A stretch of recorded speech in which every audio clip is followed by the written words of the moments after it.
Are you sure? We are live! Now I remember the thing you were going to fix, the recording light. That's what it was. We don't have one, but that's okay. Guys, we've got a great show for you today. We actually, oh man, we made some crazy pants videos this week. And by we, I mean me and other people, not you.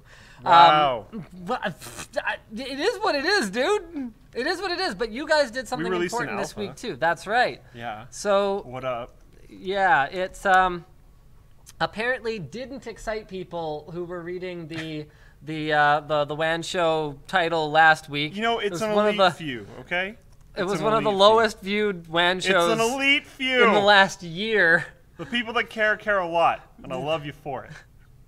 But Floatplane went alpha. Yeah. Oh, can I have also, an HDMI you don't want to cable? show that, dude. Oh yeah. No, I don't want to show that. I super don't want to show that. I'm gonna put. Oh, you know what I'm gonna put? Don't put it in. Just log in. I'm gonna put Minesweeper. Minesweeper doesn't come on Windows 10, does it? No, it doesn't.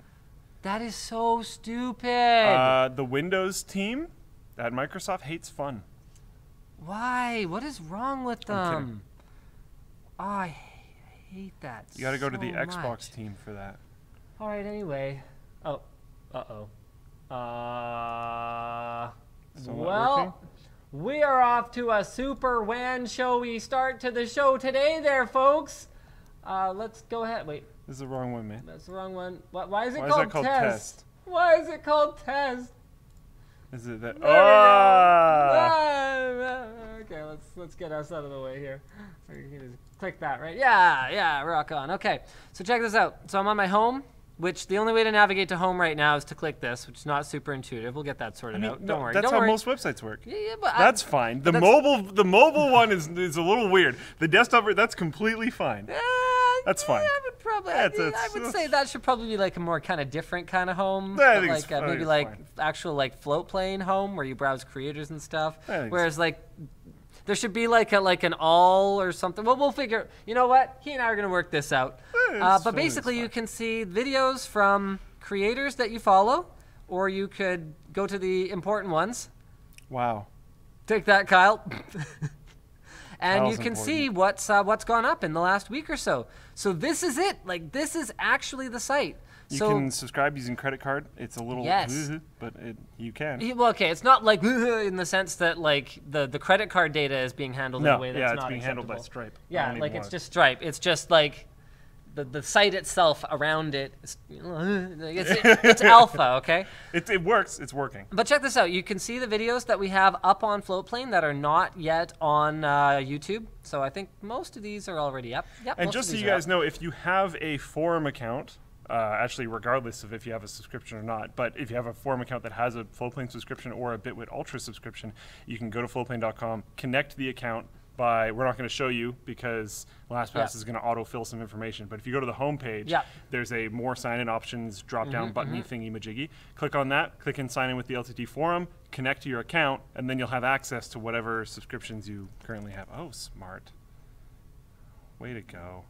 Because you have add-ons disabled. Because you can enable add-ons in incognito if you want it. But yeah, click the sign in with LTT forum option. The other ones don't work right now. LOL, don't worry about it. Click in the sign in with LTT forum option. Connect to your account and you'll have access, which is great. So there's at least a couple videos on there that are pretty freaking cool. This is really cool. We got 3 VR headsets running off of a single motherboard, single tower, using virtualization. We did the top 5 most insane cases. Yes, that is a case. That is a real case. You can buy it if you're baller enough. The feedback on these videos is really good, and you can actually see the aforementioned feedback on the Floatplane website. Check that out. No way. Oh, hold on. I don't know if audio is on. Sorry, guys. No way. Comments. Oh, okay. We should probably fix that. It jumped back up to the video. Yeah. Oh. No, maybe that. Okay, I don't know what happened there. But anyway, check this out. Comments. Hey, Dig Dug et al. This is my first visit here, so these are my initial impressions. The look and feel of the site is spot on. Heck yeah. Very professional looking. There's teething problems. There is. Like needing to log out and then in again after subscribing. Okay, yep. Were you even aware of that one yet? Yeah, I think so. Okay. Yeah. The video buffering is an issue. I'm stuck as low as 480p. Oh, okay. Now that's weird because we've done pretty well there. Cool. We'll have to see. It might be a location thing. There's still some like easing in that needs to happen there. Yep. Should I do it? Switch to 1080p. See how well it goes. There has been some minor problems with that, and we've been doing some reconfiguring with that, so that might be causing an issue right now. Right, because I think we're trying to change it so that it remembers what you last selected. Properly without jumping to 360 first and then jumping back up. And then jumping back up. And usually if you like pause it and then do it again, it works because alpha, whatever. We're actually also having some issues with our connection here. At the office. Oh, of course. The second I switch, it's like playing starts fine. working? Yeah. It's the typical, right? Great. And then, yeah, now it's buffering. I suspect that's actually not Floatplane, although it could be at this point because things are in a pretty delicate state right now. But anyway, the alpha's up. The NCIX bankruptcy videos are pretty dope. It worked every other time we've shown on WAN Show, and it will work again. Yep. Do not worry. What have we got for topics this week? Like, did anything? Oh, right, yeah, Nothing no, things happened. did happen. No, the Samsung Galaxy S9 happened. Nope, nothing happened. That happened. What else do we have? The Ryzen 7 2700X is rumored to maybe be happening at some point. Okay, I think this is sort of a big deal. This is back to the Samsung Galaxy S9. Word on the street is that Samsung might be nerfing the Exynos version of the phone so that it's not too much better than the Snapdragon 845 version. So as to upset their customers. Okay. So that's pretty interesting. You know, that actually kind of makes sense. Cellebrite. Oh, go ahead. It's dumb, but it makes sense. Cellebrite is advertising they can now break the security of iOS 11, including the iPhone 10. Great. And what else happened this week? Our intro worked. Bam. Oh, wow.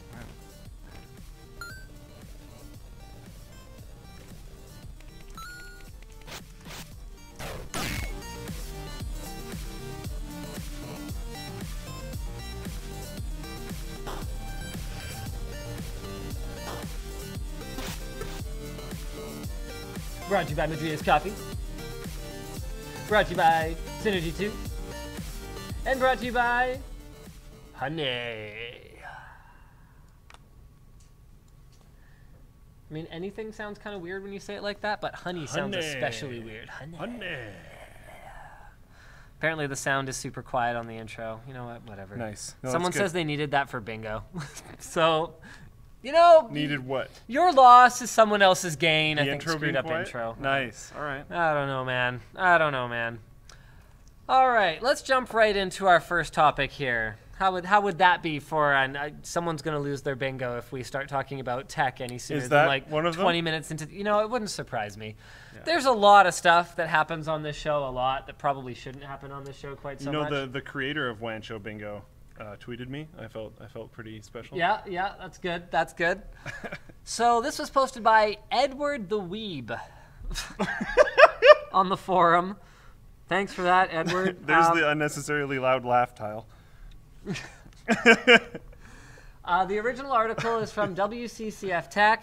AMD's second generation Ryzen 7 2700X, rumored to be 8-core 16 thread, 3.7 gigahertz base, up to 4.2 gigahertz boost with XFR. So what this tells us is that second generation Ryzen is looking like a pretty small sort of tweak, you know, ironing out a couple wrinkles. You know, don't expect all of a sudden to be getting, you know, 48 core versions that are clocked at 5 gigahertz or anything like that. Evolutionary rather than revolutionary. But let's see, 16 megs level 3 cache, 4 megs level 2, might bring price 95 watts. to the previous gen. That might even be more interesting than anything. I'd be surprised if it does, to be perfectly honest with you. Is this going to be priced above then, or do you think they're just going to... I think they're going to slot these in above the existing ones. Here you can see the spec sheet comparison So there's the 1700X. Here's the replacement 2700X. So we're going down to 12 nanometer, which gets us anywhere from 200 to 300 megahertz, higher clock speeds at the same TDP 1 year later. So, I mean, okay. I can see some people being disappointed because Ryzen was like, I forget what AMD was quoting. It was like 40% or like 60% better than their previous generation. But that's not fair. That was because AMD actually hadn't really done a whole lot in the last 4 to 5 years leading up to it. And so as much as it's easy to harp on Intel for these incremental generational improvements in CPU performance, now we're seeing that when all AMD has to work with is a very small manufacturing process shrink, it's really hard to do those generational leaps in performance the way that they did way back in the day. Like when AMD went from the Barton core to Sledgehammer, Clawhammer, I think, were the first. Were those the first Athlon 64s? Within minutes of announcing. Oh, okay, well, that's fun. And like when Intel went from the NetBurst family up to Conroe. So that doesn't really happen that often anymore. And it's funny, now that I think about it, when Intel did it way back when, that was because they had been not necessarily sitting on ass for a few years, but they had been barking up the wrong tree for a few years, that's for sure. Yeah.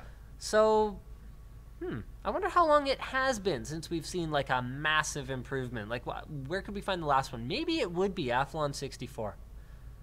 On AMD's side, or Yeah. you mean in general? Yeah, no, just in general. The last time we saw a really big generational improvement. With that said, Conroe to Intel's integrated memory controller was a pretty big leap too, because we went, no, because they introduced quad-core first. Hard to say. In terms of, I know it wasn't in a lot of different ways, but in terms of like customer understanding and usability, which is a weird thing largely due to naming, but Sandy Bridge? You think so? I think a lot of people kind of got it more. Okay, so you know what? I'm going to pick my moment. For me, the biggest CPU improvement in performance was not actually Barton to Clawhammer. For me, the biggest difference I saw was from... And again, my point is not just performance stuff. Like, I felt like the community, like paying attention to forums and stuff like that, I felt like people understood more with that one because the product naming scheme, I think, made more sense for a lot of people. So I think it was Winchester was the last single core. No, Venice might have been. San Diego? Oh, crap. Which one was it? Athlon 64 models. Apparently something wrong with the camera? Something wrong. Oh, I don't know. Looks okay to me. Hello. Yep. Okay. The camera's tilted? What? Yeah. Okay. So no, it's not centered. Yeah. The thing is, whatever. Yeah, it doesn't matter. Yeah. Yeah, I'm over it. Yeah. Also, there's some moire in your sweater if we want to get really upset about little things that we don't worry about on the WAN show.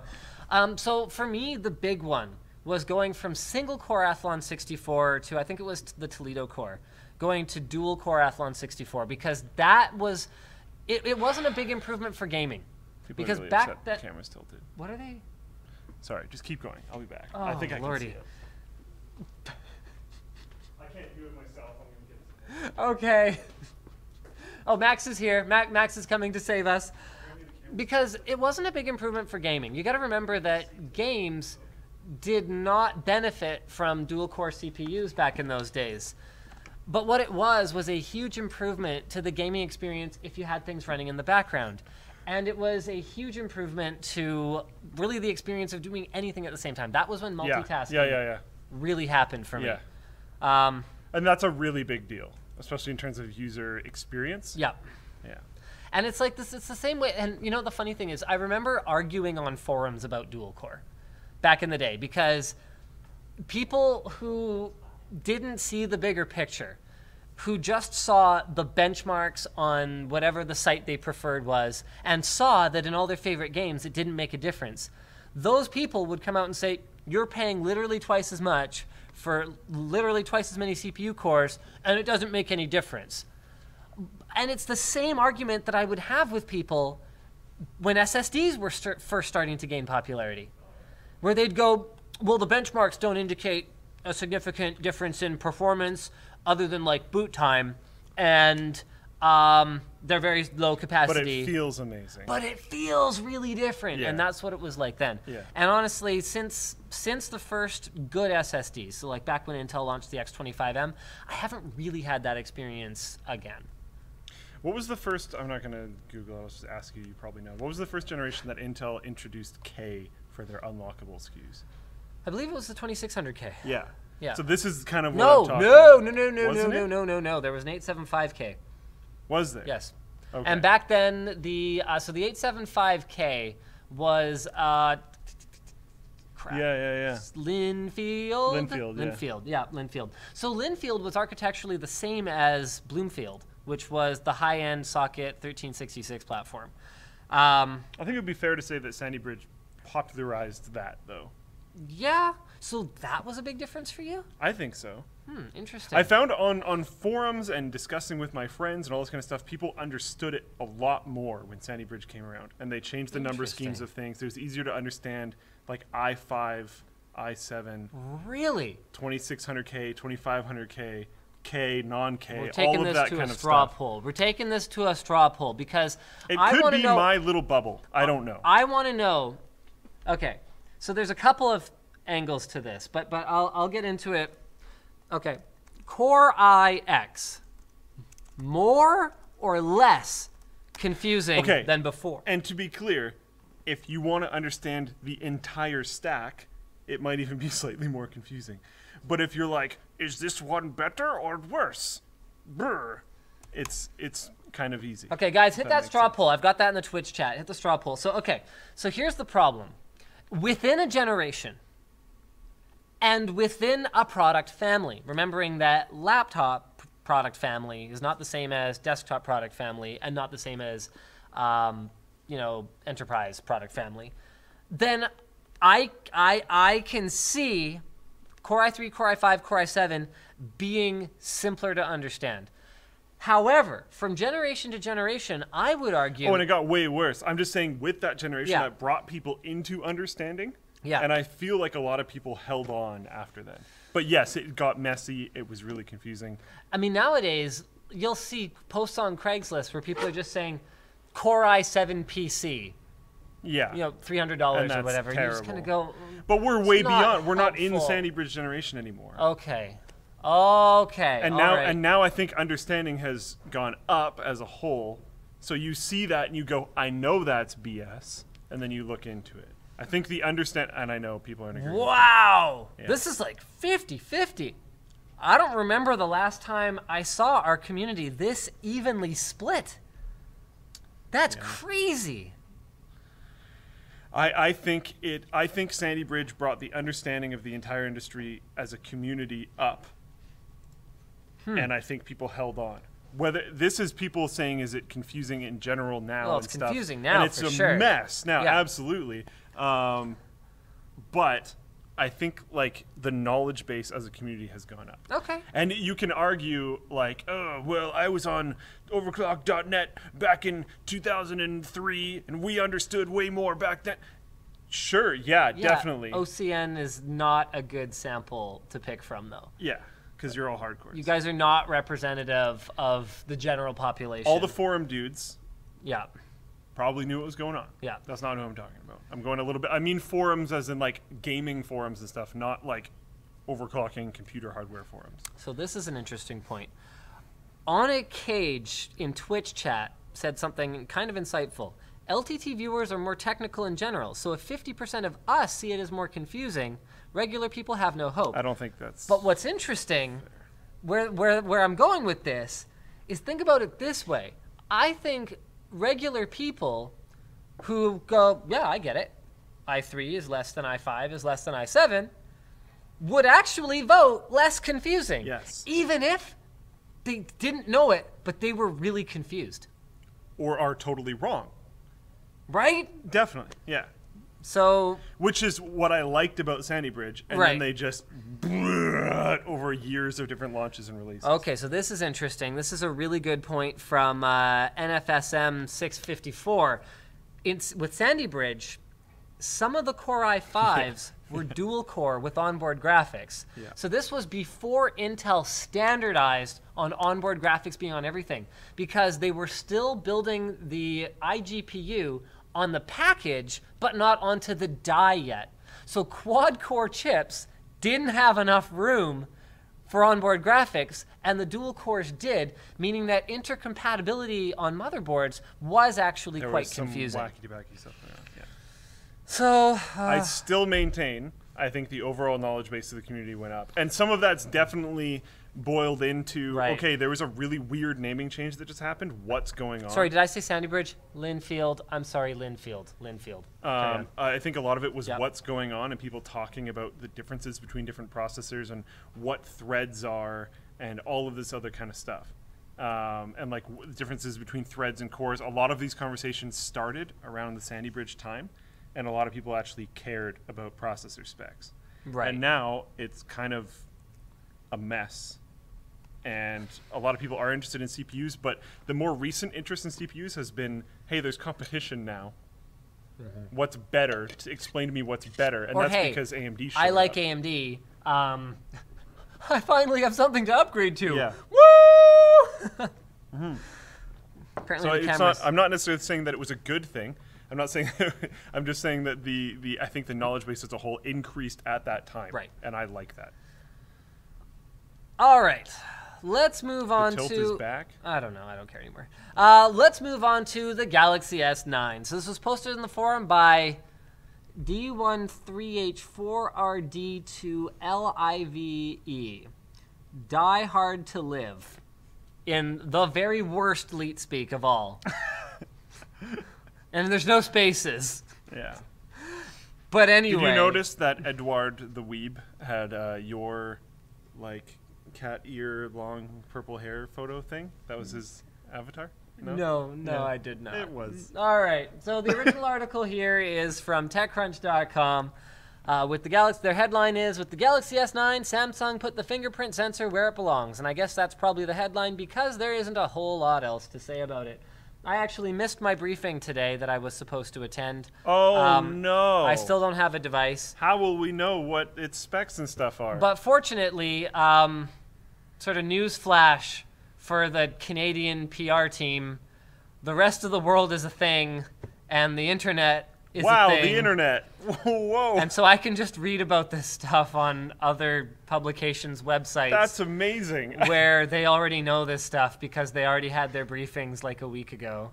Not that I'm salty or upset or anything. It's just that it's like being in Canada is like a big dick slap sometimes. You don't matter as much. Yeah. Your population is literally 1/10 of the U.S., less than the state of California. You know what? We don't give a spit. Anyway, it's got the best DxO Mark rating ever of 99, though it should be noted that the Pixel 2 is at 98 and the iPhone 10 is at 97. So we really are splitting hairs at this point. Looks pretty similar to last gen, but better camera, as I just mentioned. Snapdragon 845 in the US and China, and then Exynos, whatever the crap it is, something 9, something elsewhere. They moved the fingerprint sensor to a more usable spot. I think I already said that. They're going to have animojis.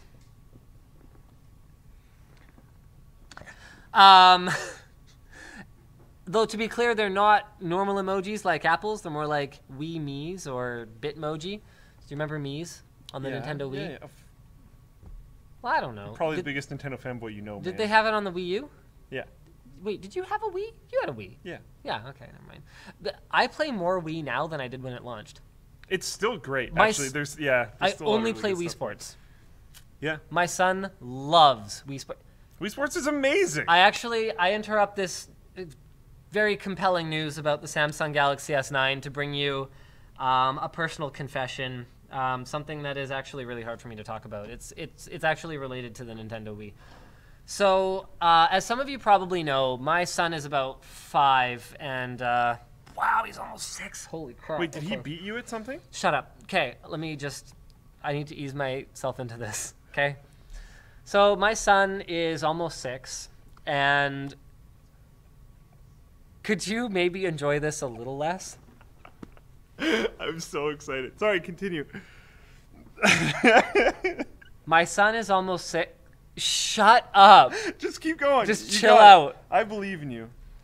So my son is almost 6, and he's been playing Wii. We actually created a Mii for him when he was like 3.5. I was like trying to see if like the stick waggling was simple enough that he could do it. He wasn't ready yet. But over probably the last year or so, he's gotten to the point where he actually uses the Wii more than the Vive, which is depressing for a whole other set of reasons. Yeah. But he's gotten to the point where he's played enough Wii Sports that first, like he was like a pro in Wii Tennis, right? You know how you can play against the computer and you get over 1,000 skill level and you're a pro. At tennis. In the tennis one. The tennis one's pretty easy. But he got to the point where he was not just a pro, but he had a skill level of like 1,650 or something, which was more than mine. Mine was 1,400 and something. But the reason that my skill level wasn't very high was I never played single player. I would always play against my wife or like my sister-in-law, because the last time I used the Wii was when I still lived with my wife's parents. So it was like the family console, and we'd like tool around on Sunday night playing Wii Sports or whatever. Yeah. Okay. So I was quite a bit better than my skill level would indicate. So he would like he would go all like 5-year-old kind of sulky. My skill level's higher, but you still beat me. Like without even using like the cheap return whenever you miss a power smash. There's a cheap return that if you time, it's not even that hard to time, but it's ungettable on both the forehand and the backhand if they don't manage to power serve. And so I would beat him like without even using that. Then, and he'd complain, he'd be whining about it. Then, like a couple months later, I'm playing against him, and he takes a set. And I'm just like, oh, okay. Like I wasn't really paying attention. I was holding the baby in the other hand, and I was like, oh, shoot. Well, okay. Darling, can you get down? I gotta beat your brother at Wii Tennis. Then he takes another set. And I go, what? So I'm like, okay, full on cheap mode now. So I'm doing cheap returns, like ungettable returns. I'm power serving everything to him, and I win it. Okay. So I take 3 sets in a row, and he's like, oh, I almost beat you. Literally like 2 weeks later, he sweeps me, and I'm like, is this petty? You know what? I don't care. Rematch. I asked for a rematch. I asked my 5-year-old son for a rematch. He beats me again. 3 straight.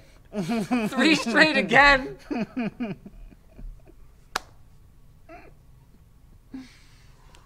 I don't even feel bad about him kicking my ass at Wii Boxing, because Wii Boxing is quite frankly just who can flail the best. Yeah. And I'll play against him and I'll like try and time punches, and it's just like, come on! It's better to flail. Like, it's actually better to flail, and it's so funny. The way he plays it is so funny. I have a video of him doing this that I'm saving for his wedding.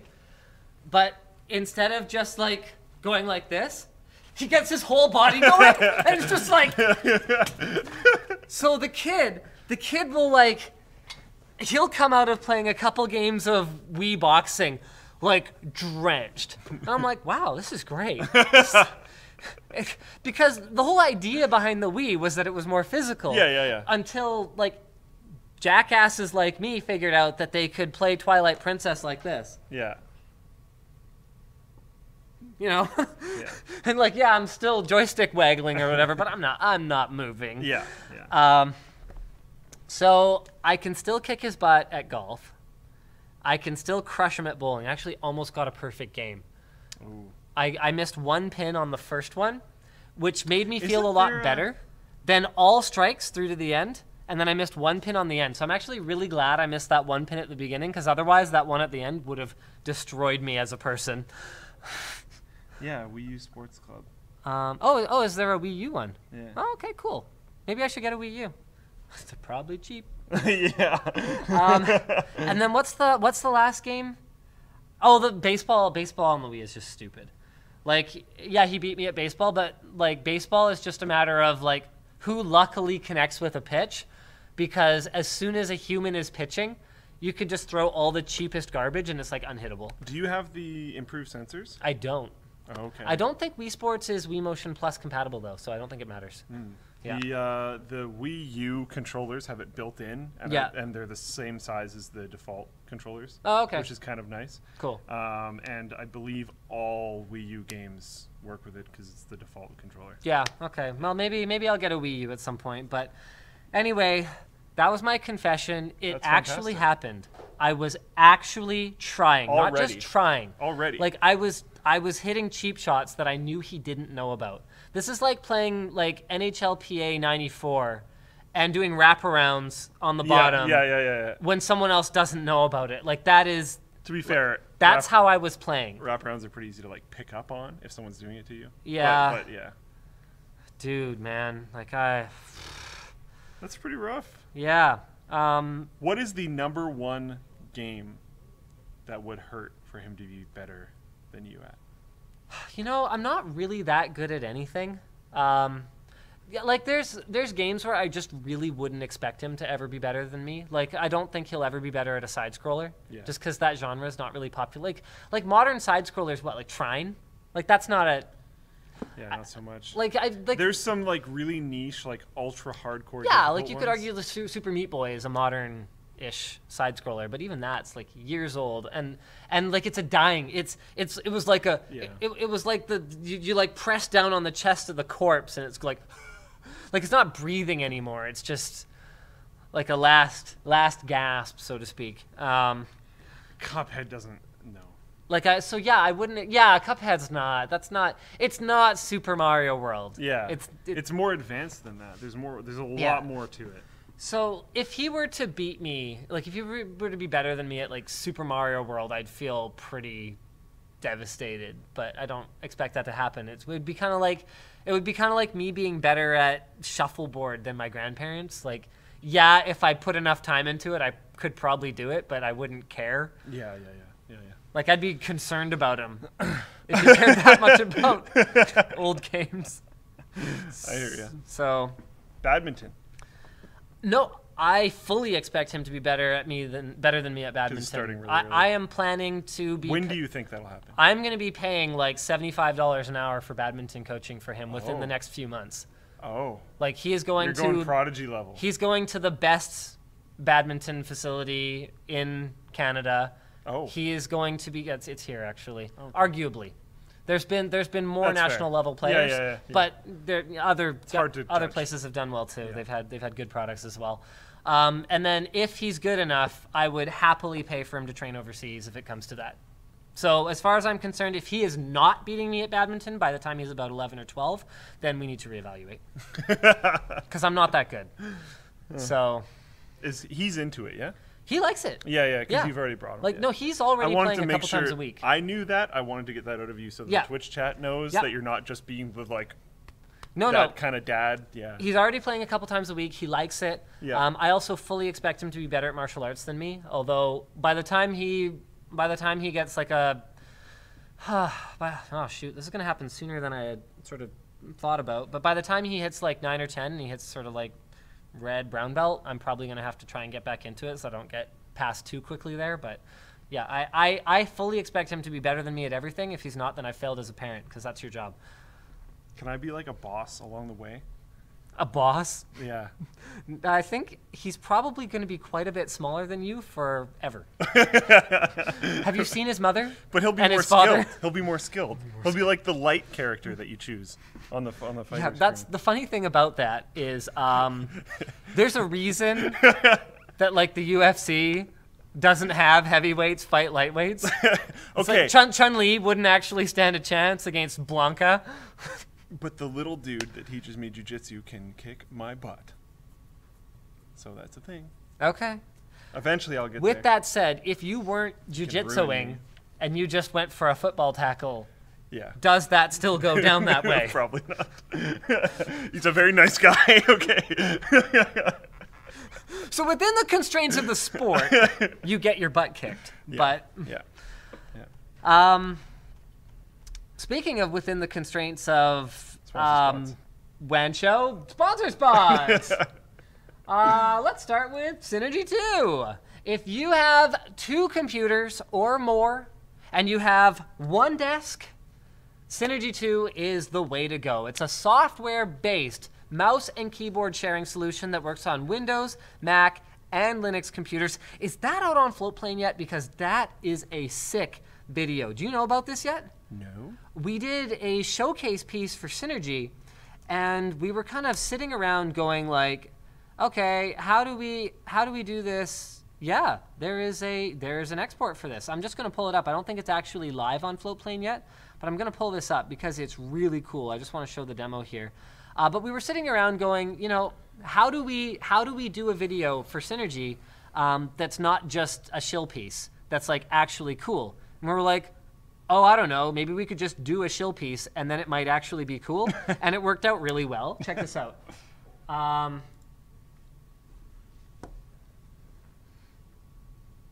Okay, that ended up being a little more dramatic than I hoped. I'm just gonna skip ahead to. What are you even pressing? Okay, check this out. So they're all firing up. That's Windows 7, OS 10 or Mac OS, sorry, Windows 10, and Linux. And then what I can do with this monitor, this is that LG monitor. That's cool. Right? That's cool. And then you can switch full screen with the remote for the monitor. So I was using the remote there. You can just go, you can get out of picture by picture and go full screen to any one of them in 4K 60. And then you can press another button to go back to your tile setup. Cool, right? That is pretty cool. So you can effectively be using 4 different operating system workstations at once and switch between full screen and having all of them. And then when they're all on, so there's a toggle for Synergy 2 that they're adding, or they'll have either added it by the time this goes live or they've added it already, so that through the taskbar of any one of them, you can toggle Synergy 2 on and off so that when you go full screen, your mouse doesn't fly off the edges. Yeah. Because all of the full screen versus not full screen, that's being handled in hardware by the monitor, not by the Seamless 2 software. That's a really cool setup. Isn't it? I can actually think of a lot of different industries that would like that. Oh, absolutely. So it's one of those niche things, but for the people who are into that, pretty freaking cool. So anyway, Synergy 2 makes it easier than ever to mouse and keyboard share between multiple systems. They've got new networking backend that helps with complex networks. They've got, the SSL encryption has been moved from the Pro to the Basic tier. So all users can benefit from encryption. And the new background service on all platforms lets users control all their machines before they're even logged into the computer. So get 50% off your purchase of Synergy 2, and we'll have that linked down. Whoops. There. Where is the... Boop. Synergy, seamless.com/synergy/WAN4. Do you mind throwing that in the chat, just in case anyone wants to check it out? Also, sponsoring the WAN Show today is Honey. Honey is a free browser extension that automatically finds the best coupons on the web, so you always get the best price on stuff you buy online. While you shop, it will instantly find any working coupon code it can and apply the best discount to your cart at checkout. Honey saves you time because they test the coupon codes to make sure they work, and they test over 1 million codes every month. They've partnered with lots of online retailers like eBay and Newegg to help you find the best deals, and they don't sell your personal information. In some cases, it should be noted, when you use a coupon with Honey, they earn a small commission from the merchant, but they don't sell your data or give your information to third parties either. So there's no reason not to add Honey to your browser today. It's free, it just takes 2 clicks, and it will save you money. So go join Honey at honey.com/Linus or click the link below. Join honey.com/Linus. Bringing us to our last sponsor, Madrinas Coffee. Which has a really cool offer right now, actually. Oh, what's the offer? Okay, hold on. Let's get through what it is. So Madrinas Coffee is a high-quality canned coffee drink, or not canned, if you're into not canned as well. Yeah, there you go. They've got tons of different blends. They've got big cans of cold brew with a flavor for everyone, from sweet and creamy like their mocha or caramel to bold roasty flavors like cold brew black and dark roast. Brought to you in a convenient, ready-to-drink 16-ounce can. Yep. This size is for people who love coffee, not for people who like coffee, okay? And speaking of which, from now until March 9th, you can get 60% off your Madrinas Coffee order with discount code Linus. Wow. And as of like right now, the first 100 people to use offer code Linus get a free 6-pack of cold brew. These guys automatically added to the order. Boom. Go to madrinascoffee.com/Linus. Shipping is currently limited to the U.S. only. Sorry, everybody. Owned us. Because the cold brews are so big and heavy. However, for the international drinkers, Madrinas will offer 6-ounce bags of micro roast beans available worldwide. So if you guys have any questions about the flavors or how to order, Shlomo from Madrinas is actually in the Twitch chat now. So there you go. Feel free to bug and pester him as much as you want. Yeah. So quick. First 100 people, free 6-pack, go. Also 60% off. Holy crap. Go, go, go. But also pay attention to the rest of the WAN show because we're important too. Should we get back to the Galaxy S9? Do we even care? 960 FPS slow-mo. That's cool. For HD. 0.2 seconds. So probably end trigger, I guess? I'm hoping so. Oh, instead of trying to time your button press, it will apparently AI try to detect where the action is in the clip and apply slow-mo to that part.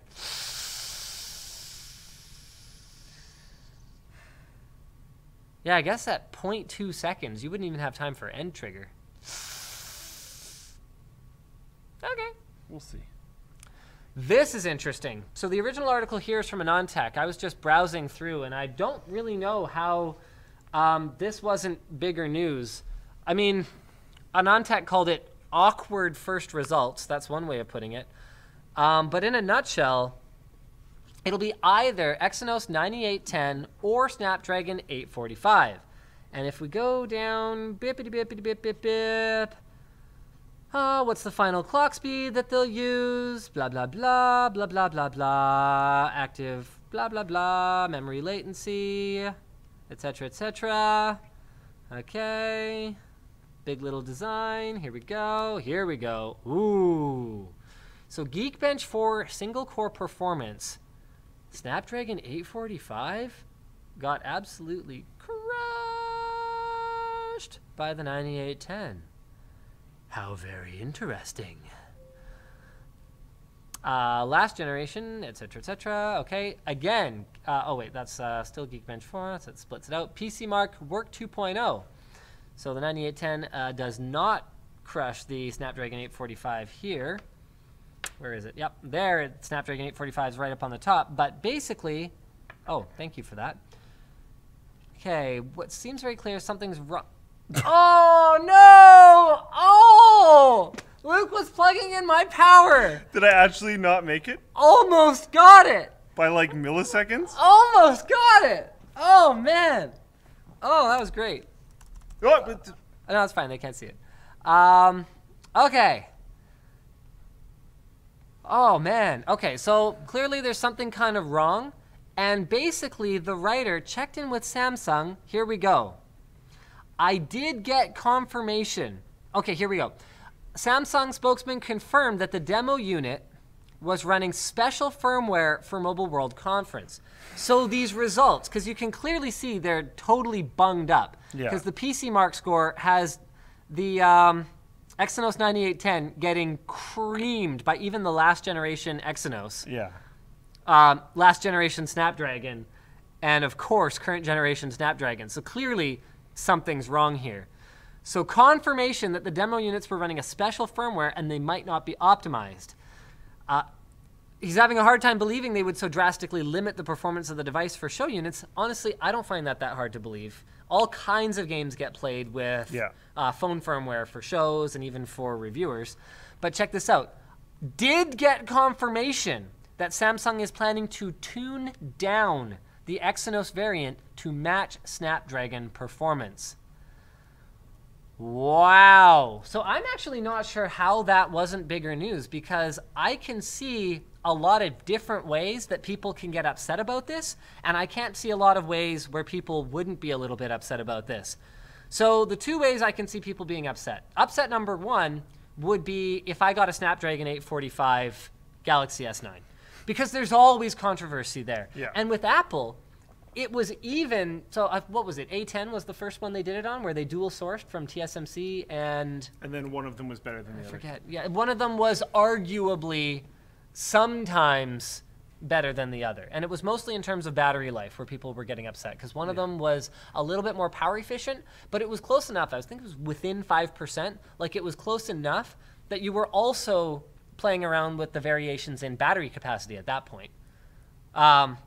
So I can see people being upset about getting the perceived trashier chip. The other thing I could see people being upset about is if you're in the European or Asian market and you've got an Exynos 8895, having it be nerfed. And see, this is probably one of those situations. Yo, what's up, Samsung? This is probably one of those situations where Samsung realized that these problems could happen, so they decided to try to quietly make them the same so that people wouldn't argue.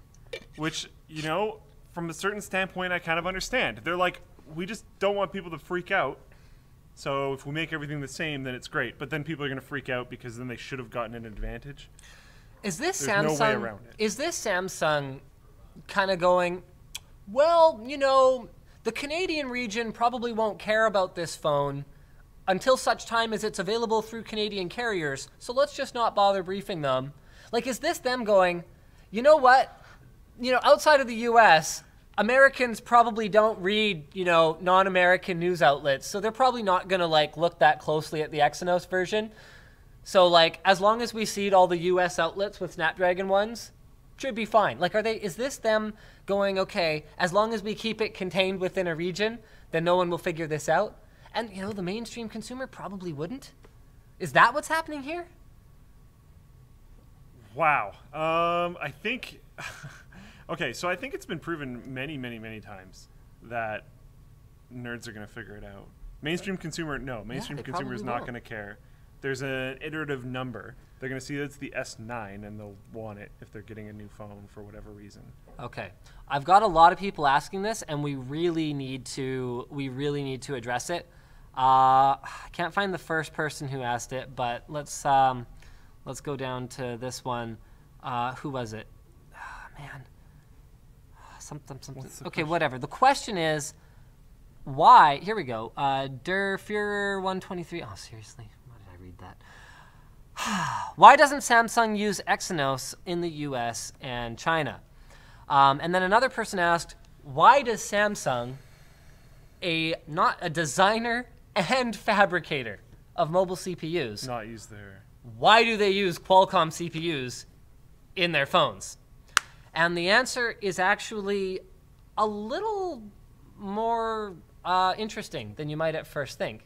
There was a different word I was looking for, and I'm complicated? No, it was like delicate, but it wasn't delicate. It was a little more subtle, a little more whatever, I forget.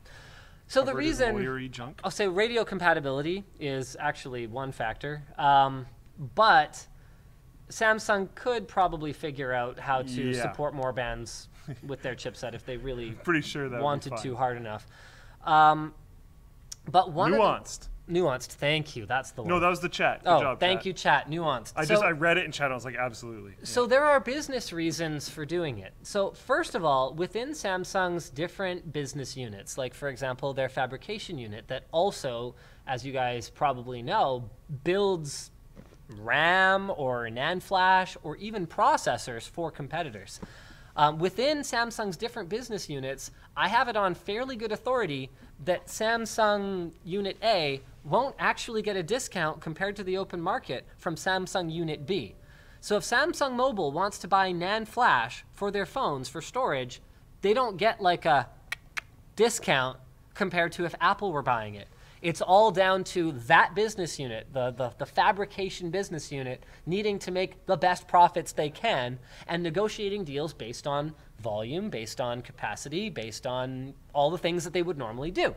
So there's one reason why Samsung Mobile might not be married to Exynos chips. Reason number two is that building a CPU is really hard every time. Look at Snapdragon 810. Even Qualcomm, who has been, other than Apple, basically the undisputed leader for a lot of the last few years, can really screw it up sometimes. So if Samsung were to just say, haha, for our Note and S lineup, we are not going to use your top tier chips. We're going to stop marketing Qualcomm technology being good. We're gonna burn this bridge because we can make our own CPUs. If Samsung were to do that and then flub up a generation or 2 generations of chips, they could put their Galaxy S or Note products at a significant disadvantage compared to the LGs and HTCs of the world. Guys who didn't invest in that fabrication technology, but also aren't taking that risk. So Samsung is dual sourcing, not just to make up fab capacity, which as far as we can tell is why Apple does it, also to play the different fabricators against each other. Oh yeah, that's another reason. So that they can play Samsung's own business unit against external ones. Where was I going with this? Right, so there's also a business reason for dual sourcing, not just to make up fab capacity, but also to hedge your bets. So Samsung has the ability to ramp up and do Exynos in more regions if, you know, Qualcomm ships a dud again, but they can also cover for their own dud in the event that Qualcomm's technology is significantly better. That's a huge one.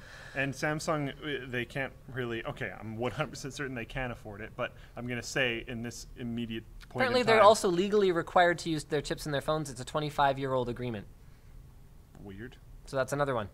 But having another big launch failure would be really bad this close to their phone bombs. Remember, too, Samsung could also just use Qualcomm chips in their lower-end stuff. It's not like Samsung doesn't have a bazillion models of phones. Yeah. But why they might do it within a single model, there's a lot of reasons. So there's that, and then there's all the other stuff that we're talking about as well. All right. Apparently also Qualcomm CDMA patent and licensing. So until CDMA goes away, they'll just basically be forced to. But with all that said, I have an Exynos Galaxy S8. It works fine in the States, but it just might not work on all carriers. So it wouldn't work on Sprint. Okay. Who else is still CDMA? CDMA will be going away sometime in the next little bit. It can't be that many carriers, though. I don't think it's that main. I don't know who uses CDMA still. Who in Canada? Bell did until recently. I don't know if they do anymore. They might be GSM now. Yeah, I don't pay that close attention. So AT&T, really? They're all still using it? Sprint, Verizon, and US Cellular. I didn't know Verizon was still using CDMA. AT&T and T-Mobile are GSM. Fun, according to Google anyway. And then apparently Bell Mobility in Ontario and Quebec is still CDMA. Okay. TELUS is CDMA here. There you go. Interesting. But we don't know necessarily that they're only using it. Yeah. So, yeah. Again, I don't pay that close attention to that stuff because I'm just not that big of a cell phone nerd, if I'm going to be honest with you guys. What else do we have for news? Oh, I don't know. I just got dropped out of the dock for no reason. Happens once a show. Really bad timing. I don't know why it does that. Perfect. Cellebrite is now advertising they can break the security of iOS 11, including the iPhone 10. For pretty cheap, too. Original article is from Forbes. They do have to have the phone physically in their possession. Yep. So you'd have to ship it to them, and apparently it can cost as little as $1,500 per unlock. Their service can determine or disable. That's a big difference, actually, because determining if you get someone's phone temporarily when they lost it and you ship it off and get their PIN and then get it back and get whatever you want and then be like, oh my God, I found your phone. Yeah, not great. Yeah, they can determine or disable the PIN, pattern, password screen locks, or passcodes on the latest Apple iOS and Google Android devices. Yeah, brutal. So we have to take this with a grain of salt because Cellebrite's business is breaking security of devices for like forensic data analysis. So, you know, they might just be looking for some free press, but it seems like it would be sort of a bad move to put out something that's designed to get you a bunch of free press, and then anytime anyone contacts you about it, you can't actually do it. Yeah. So they haven't even publicly announced it, but apparently they're advertising the capability to their customers. So that sounds pretty credible. Yeah. It can determine or disable the PIN, the pattern, the password screen locks, or passcodes on the latest devices. Wow. Wow. Wow. Pretty brutal. Not a fan of this, really. That's pretty much it, actually. Is there like anything else that happened this week that like is super important? We don't have anything else in the doc because James has been busy on a really cool project. Have you even seen this yet? No. Like, you're so out of touch these days. Wow. So we built, well, You James lost built. to your son in tennis. Huh. You know what? Tell you what, why don't we play? I'll play you. I'll lose, but I'm down. I'm down. All Sounds right, fun. fine. I'll get wrecked, but it sounds entertaining. Anyway, it's a cool project. So I was kind of inspired by the tape deck that we have in our house for some reason. And you know how it used to be you pressed like a physical button, like a mechanical button to kind of to switch things. Yeah, yeah. So I was like, you know, it'd be really cool, a gaming setup where you've got like a tactile button for switching between your different devices. Different devices. Yeah. So, because, you know, PC gaming is not the only kind of gaming. Okay. Yeah, I got you. So James and Anthony collaborated. We didn't actually end up with as cool buttons as I'd hoped. They're like vandal-resistant switches, unfortunately. But what is cool is that I wanted to work like an RGB element into it. So they built a desk, not quite scratch built, but like used the IKEA desk builder, then modified it quite heavily. That has a bunch of circuitry in the top, including an Arduino, and an HDMI switcher, so that what you can do is there's 3 RGB color-coded lights on the front for the 3 gaming systems that are in shelves, working their way down one side. Yeah. And then when you press the red one, it does the top, and then the RGB lighting in the drawer illuminates, and the input switches on your monitor. This legit sounds like a sellable. So you're on your PC. Thing. Then you press the second button, the RGB lighting illuminates, matching the button, the middle one, and you switch to your Xbox. Press the third one, you switch to your PlayStation 4 Pro. That's really cool. Pretty cool, right? You guys should figure out how to sell this as a kit. It's kind of janky still. Okay. It would require significant further development to make it ready for prime time. That'd be so cool, though. But, you know, so we know a lot of other guys out there have been doing, like, setups for a while. Yeah. And so for us, you know, we've had some ideas for setups. Like, you saw the projector one, right? With the projector built into the desk. That was very cool. Yeah, so we've had some ideas for setups, but we really wanted to find a way to make sure that what we're doing is different from what anyone else is doing. So that was where the idea of projector built into your desk, or like a physical button to switch inputs between your different gaming systems came from. And I really like it. I think this is something that we're going to continue to do. And, you know, I'd love to see people's ideas if you want to post them on the forum. I am actually fairly active over there. Yeah. I don't post a lot, but I do read a lot. Yeah. Yeah, I'm really happy with it. All right, so I think that's pretty much it. Cool. We have a ton of people. Viewing. No, yeah, viewing too. We've got like 6,000 viewers, and then we've got a bunch of people cheering. Oh, this is a new thing. Oh. Yeah. So it used to just show the top cheer, like, ever. Yeah. Now it shows the weekly top cheers, and it, like, totals their cheers. So, like, this dude, I'm a broke dude who's hilariously #1 cheerer right now. That's why you're broke. Yeah, then maybe you stop that. If he talks in chat, if any of these top 3 talk in chat, they have a little medal next to the name, and his will show a 1, his will show a 2 and be silver, his will show a 3 and be bronze, and then the one guy's is gold. Got it, okay. Neat. Yeah. It's a new thing. Oh, apparently there was Switch See news. there, look. Oh, I'm a broke dude. And it shows 1 right next to him on a gold medal. Oh, no, there was other news. The Xbox One X and the Xbox One S are getting 1440p support. So that's dope. What? Wouldn't that already be there? No, they supported 1080 and 4K.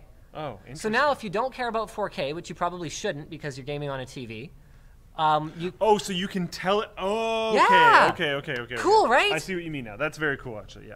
Okay. I'm totally on board now. Apparently, at first I was like, what the heck? Apparently there was Nintendo Switch news. I don't know what it was. What? No, I don't know. Diablos okay. You coming can to use a Switch. PlayStation 4 controller. That's an article that I saw earlier that I thought was kind of neat. Anyway, I think the One S and the One X supporting 1440p is a way bigger deal because if you use a console at like in a dorm or whatever, you probably don't have a 4K TV. You probably don't have a TV at all. You probably have your desk, which, if you're smart, has like a big monitor, so you can use that as a monitor and as a TV if you're smart and you're a baller. Although they're not that expensive these days, especially like compared to a TV. Anyway, the point is, a big monitor will probably be 1440p if you don't want to spend a whole bunch of money for 4K. And if you get like one of those Korean ones, experience was anything, if there's big screens in dorms at all, they're probably TVs and they're probably real old. Right, okay. So, fine. If you're a baller student, you can get one of those Korean 1440p monitors on eBay. You can hook that up to your PC and now to your Xbox, and you can get better image quality. We know about the GitHub thing. GitHub got nailed by a massive DDoS, and they recovered real quick. Good job, GitHub. There we go. Yeah, it was huge, though. It was a gigantic DDoS. But yeah, they recovered quite quickly. Good job, GitHub. See you again next week. Same bad time, same bad channel. Bye. Intro.